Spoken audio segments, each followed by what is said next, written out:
Hello दोस्तों, कैसे हैं आप लोग। आज मैं फिर से एक नया टॉपिक लेकर के आया हूं, जो कि बिहार एसएससी सीजीएल 4 के लिए मैंने सिलेबस जो बताया था उसमें पहला टॉपिक मैंने प्रस्तावना बनाया था। प्रस्तावना से संबंधित सेकंड टॉपिक जो है वो मौलिक अधिकार से संबंधित है, तो इसके बारे में जरा हम लोग बात करेंगे। ठीक है, हमारा जो संविधान है, भारत का संविधान है, उस भारत के संविधान के भाग 3 में मौलिक अधिकार से संबंधित बातें कही गई हैं और अनुच्छेद जो है वह 12 से लेकर के 35 तक है। अगर हम पूरे संविधान की बात करें, संविधान में 22 भाग होते हैं। उस 22 भाग में लगभग 395 अनुच्छेद हैं जो लिखित हैं, एक क्रम में एक लिस्ट बना हुआ है। और आज के डेट में उस 395 अनुच्छेद में ही कुछ कॉलम जोड़े जाते हैं, जिसको मिला करके 400 से अधिक अनुच्छेद या 460 से अधिक अनुच्छेद आज के डेट में हमारे संविधान में लिखित है। मूल रूप से 395 है। उसी में से कुछ अनुच्छेद जो कि 12 से 35 तक में वर्णित है, अनुच्छेद संख्या 12 से अनुच्छेद संख्या 35 तक में मौलिक अधिकार का वर्णन किया गया है, फंडामेंटल राइट्स का वर्णन किया गया है।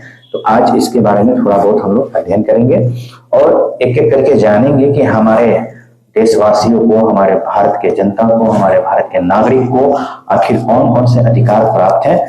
उससे पहले मैं ये बात करना चाहता हूँ कि अधिकार होता क्या है, अधिकार कहते किसे हैं। तो अधिकार का मतलब होता है कि जो दावा समाज में स्वीकार्य हो राज्य के लिए, यानी राज्य अगर जनता के दावा को स्वीकार्य कर रही है तो उसके बदले राज्य उसको गारंटी देती है। यानी कहने का मतलब ये है कि जो सरकार गारंटी दे रही है किसी बात की, तो इसका मतलब कहीं ना कहीं उस पर हमारा अधिकार है। तो अधिकार का मतलब जो दावा स्वीकार किया जा सके उसे हम अधिकार कहते हैं।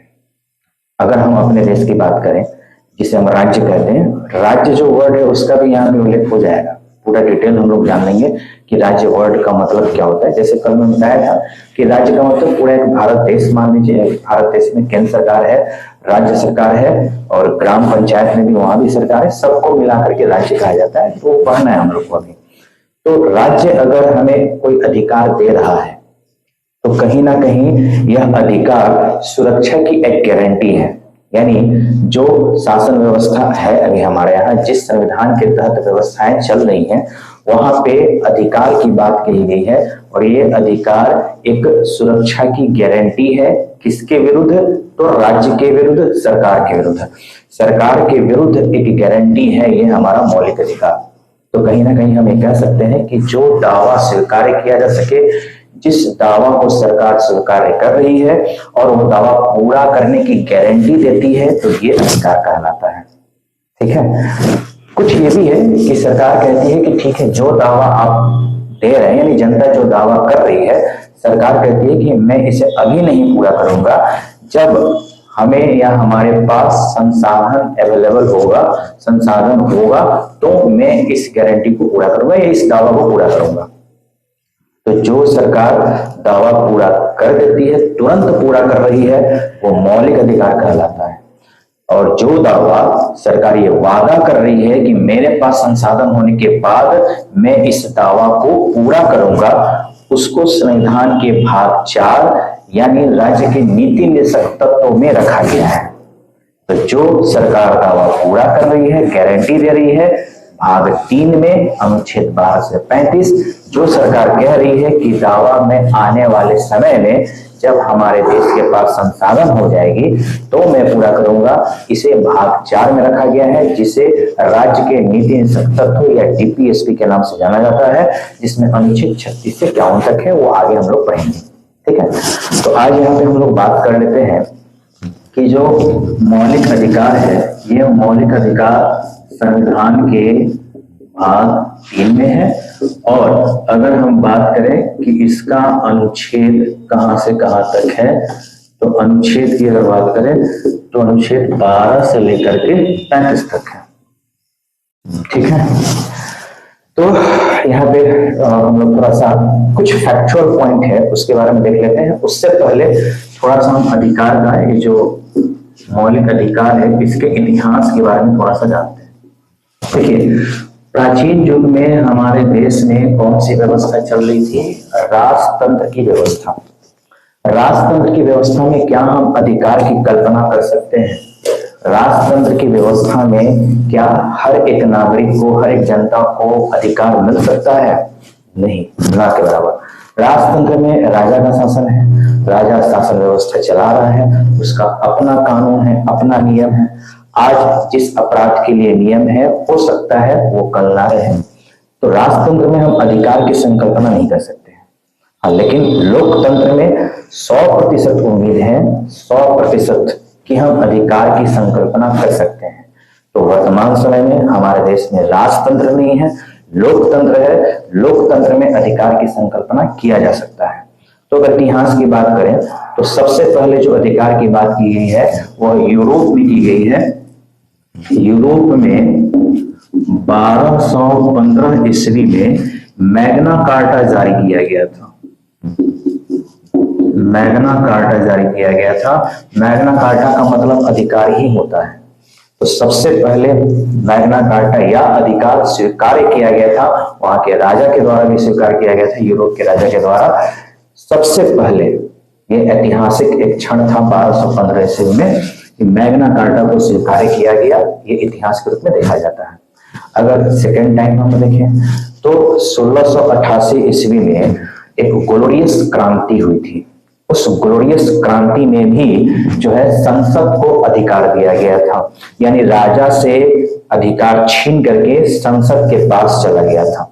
तो 1688 में ग्लोरियस क्रांति के समय भी संसद को अधिकार मिला था ब्रिटेन में, जबकि पहले अधिकार राजा के हाथ में हुआ करता था, लेकिन अब संसद के हाथ में चला गया। उसके बाद देखिए तो सबसे महत्वपूर्ण समय रहा है, जो समय था 1789, और इस 1789 में एक क्रांति हुई थी जिसे फ्रांस की क्रांति के नाम से जाना जाता है। फ्रांस की क्रांति। इस फ्रांस की क्रांति में जो सबसे महत्वपूर्ण बात हुई थी कि इस समय भी अधिकार के जोर शोर से बात हुई थी इसके लिए।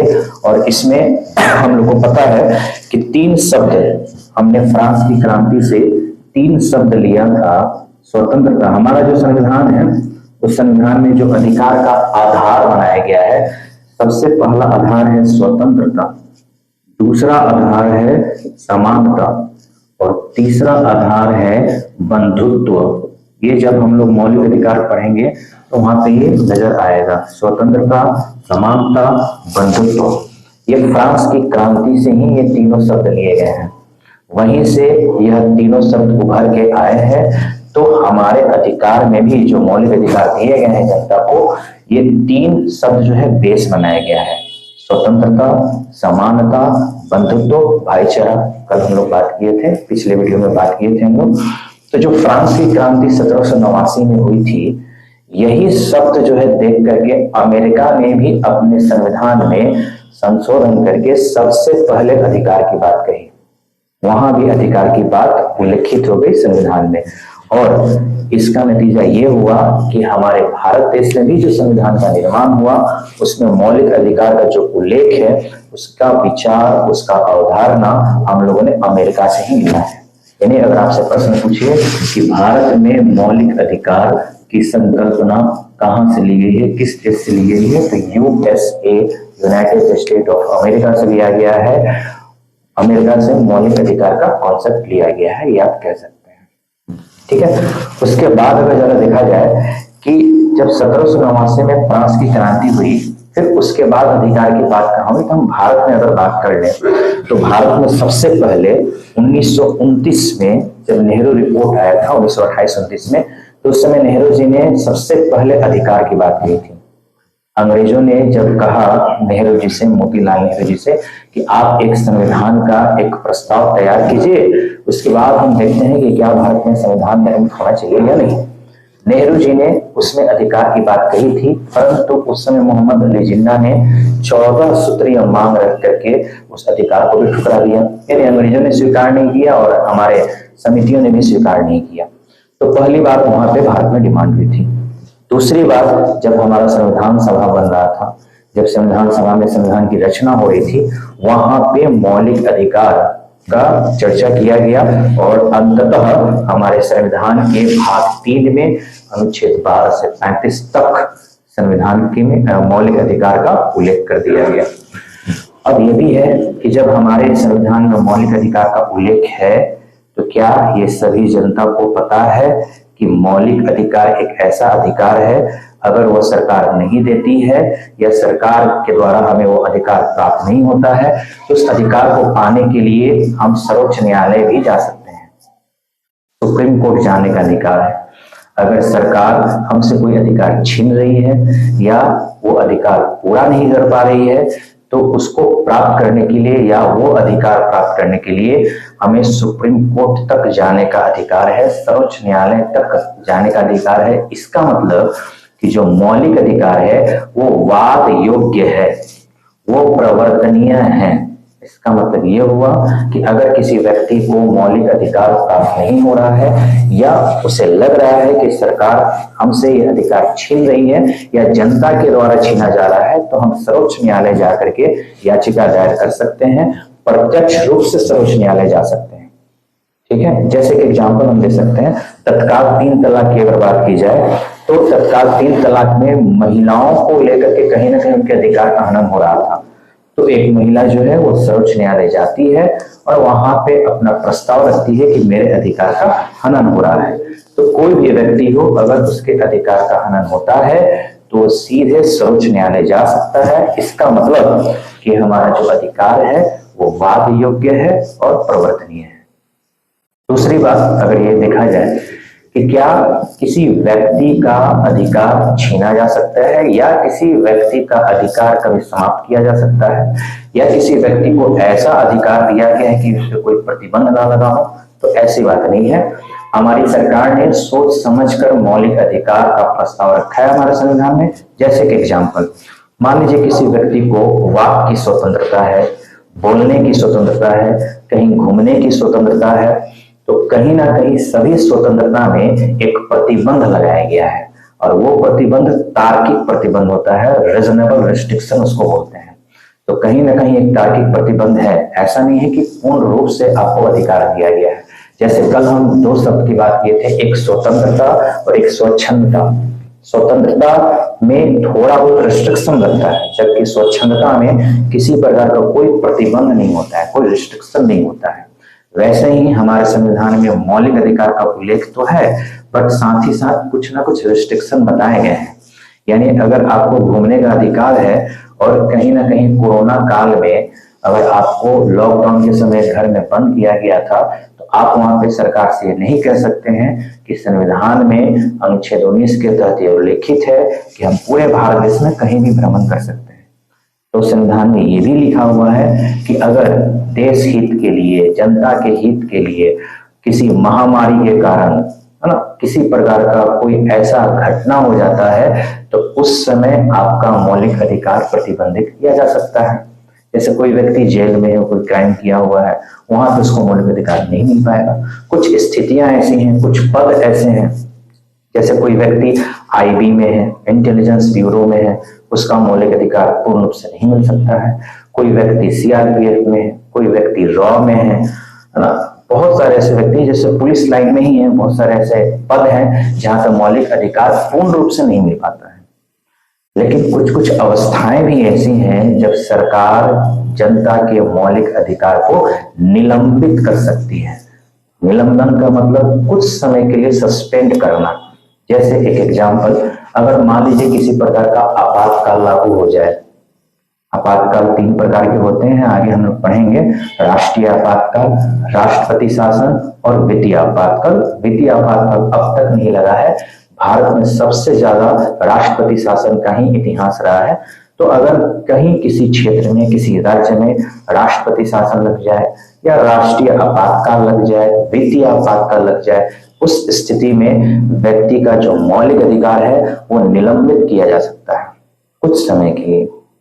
तो ऐसा नहीं है कि किसी को अधिकार दिया गया है तो उसे समाप्त नहीं कर सकते हैं। समाप्त करने की बात अलग है, लेकिन निलंबन भी जरूर कर सकते हैं विशेष स्थिति में, विशेष परिस्थिति में। बिना कारण सरकार हमारा अधिकार निलंबित नहीं कर सकती है जब तक कोई विशेष कारण नहीं होता है। जैसे कि एग्जाम्पल, सबसे ज्यादा बड़ा एग्जाम्पल हम कोरोना का ले सकते हैं। हमारे अभी सामने हाल फिलहाल में कोरोना महामारी के कारण लॉकडाउन लगाया गया था, तो हम घरों में बंद थे। तो हमारे अधिकार में लिखा गया है कि हम पूरे देश में कहीं भी भ्रमण कर सकते हैं। तो क्या हम वो संविधान का एक चिट्ठा लेकर के बाहर घूमते? क्या पुलिस से ये दिखाते कि हमें भाई संवैधानिक अधिकार है, हमें मौलिक अधिकार है, इसलिए हमें ना रोका जाए? तो आप संविधान को पूरा डिटेल पढ़िए, अधिकार के साथ साथ कुछ रिस्ट्रिक्शन भी दिए गए हैं। तो ध्यान रखना है, सरकार जो है हमारे मौलिक अधिकार को निलंबित कर सकती है। अगर यहाँ पे निलंबन की बात आती है तो निलंबन का अधिकार किसके पास है? क्या प्रधानमंत्री करेंगे, क्या राष्ट्रपति करेंगे, राज्यपाल करेंगे? तो ध्यान रखिएगा, जो मौलिक अधिकार का निलंबन है वो राष्ट्रपति के द्वारा किया जाता है। और किसी किसी क्षेत्र में किसी व्यक्ति का मौलिक अधिकार प्रतिबंधित करना है, बैन कर देना है, वहां पे समाप्त कर देना है, तो उसके लिए कानून बनाना पड़ेगा। तो प्रतिबंधित करने का अधिकार संसद के पास है, जबकि कुछ समय के लिए निलंबन करना है तो वहां पे वह पावर जो है वह राष्ट्रपति के पास होता है। तो ध्यान रखना है, मौलिक अधिकार वाद योग्य है, मौलिक अधिकार प्रवर्तनीय है, मौलिक अधिकार अगर किसी व्यक्ति को नहीं मिल रहा है तो वह सर्वोच्च न्यायालय में, सीधे सर्वोच्च न्यायालय में जा सकता है, जो कि वो अनुच्छेद 32 का इस्तेमाल कर सकता है। यानी अनुच्छेद 32 से अधिकार देता है कि सर्वोच्च न्यायालय में जा करके अपने मौलिक अधिकार की मांग करे। उच्च न्यायालय में भी जा सकता है, उसके लिए अनुच्छेद 226 की व्यवस्था की गई है। अनुच्छेद 226 के तहत अगर कोई व्यक्ति जाना चाहता है कि हम उच्च न्यायालय में ही जाएंगे, अपने राज्य के न्यायालय में जाएंगे, तो अनुच्छेद 226 के तहत जा सकता है। अगर सर्वोच्च न्यायालय जाना चाहता है तो उसके लिए अनुच्छेद 32 को इस्तेमाल करना पड़ेगा। ठीक है, तो मौलिक अधिकार वाद योग्य है, मौलिक अधिकार परिवर्तनीय है, मौलिक अधिकार को निलंबित किया जा सकता है जिसका अधिकार राष्ट्रपति के पास है, मौलिक अधिकार को प्रतिबंधित किया जा सकता है जिसका अधिकार संसद के पास है, उसके लिए कानून बनाना पड़ेगा। कुछ मौलिक अधिकार ऐसे हैं, अगर हम संख्या में बात करें तो वहां पे हम देख सकते हैं, जैसे अनुच्छेद 15, अनुच्छेद 16, अनुच्छेद 19, अनुच्छेद 29 और अनुच्छेद 30। यह अनुच्छेद जो मैंने बताया, ये मौलिक अधिकार सिर्फ और सिर्फ भारतीयों को प्राप्त है। बाकी जितने और मौलिक अधिकार है वो भारतीय और विदेशी दोनों ही व्यक्ति को प्राप्त है। फिर से मैं रिपीट कर देता हूं, अनुच्छेद 15, अनुच्छेद 16, अनुच्छेद 29, अनुच्छेद 19, अनुच्छेद 29 और अनुच्छेद 30। ये जो आर्टिकल है सिर्फ भारतीयों को प्राप्त है, और बाकी जितने आर्टिकल हैं इनको छोड़ करके वो भारतीय नागरिक और विदेशी नागरिक दोनों को ही प्राप्त है। हालांकि जब मैं एक एक करके आर्टिकल पढ़ाऊंगा तो उसके बारे में बताऊंगा कि कौन सा सिर्फ नागरिक के लिए है और कौन सा नागरिक और विदेशी दोनों के लिए है।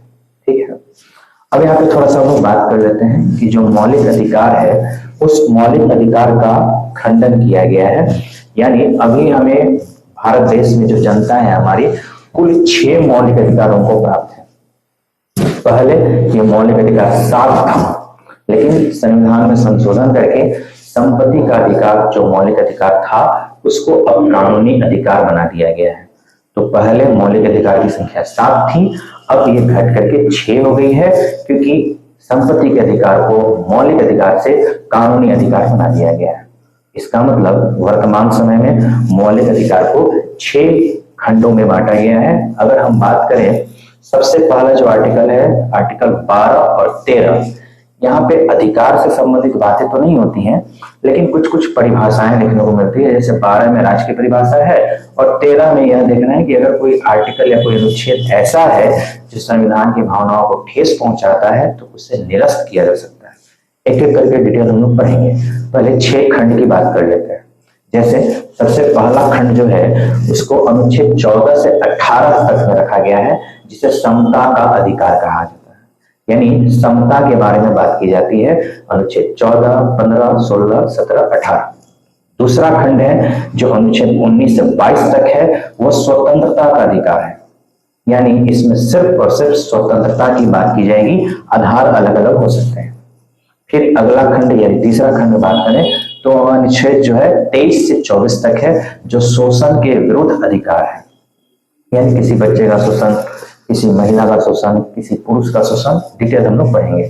अगला खंड जो आता है वो 25 से 28 है, जो धार्मिक स्वतंत्रता का अधिकार है। उसके बाद अगला जो अधिकार आता है वो 29 से 30 है, वो धार्मिक संरक्षण से संबंधित है। और जो अंतिम खंड है वो अनुच्छेद 32 है, जो संवैधानिक उपचारों का अधिकार है। इस प्रकार से कुल 6 खंड बांटे गए हैं। यानी अगर अधिकार की बात मूल रूप से अगर आप देखें तो अनुच्छेद 14 से शुरू होता है और अनुच्छेद 32 तक जाता है। अनुच्छेद 33, 34, 35 ये मौलिक अधिकार का अपवाद है। और क्या अपवाद है, इसमें बताया गया है कि कौन कौन से ऐसे व्यक्ति हैं जिनका मौलिक अधिकार कभी निरस्त हो सकता है या छीना जा सकता है, वो हम लोग बात करेंगे। वो मिलिट्री रूल वगैरह से रिलेटेड है, मिलिट्री से संबंधित है, तो वो हम लोग बात करेंगे। यानी मूल अधिकार या मौलिक अधिकार मूल रूप से अनुच्छेद 14 से शुरू होता है और अनुच्छेद 32 में समाप्त हो जाता है। 12 और 13 ये दोनों अलग हैं, एक एक करके हम लोग बात करेंगे। और अनुच्छेद 33, 34, 35 ये मौलिक अधिकार का अपवाद माना जाता है। ठीक है, तो आज इस वीडियो में इतना ही तक। अगले वीडियो में हम लोग एक एक अनुच्छेद करके देखेंगे, पूरे विस्तार से देखेंगे, जो आपके एग्जाम में मदद कर सके और आप अपने उसको व्यवहारिक रूप में भी ढाल सकें। धन्यवाद।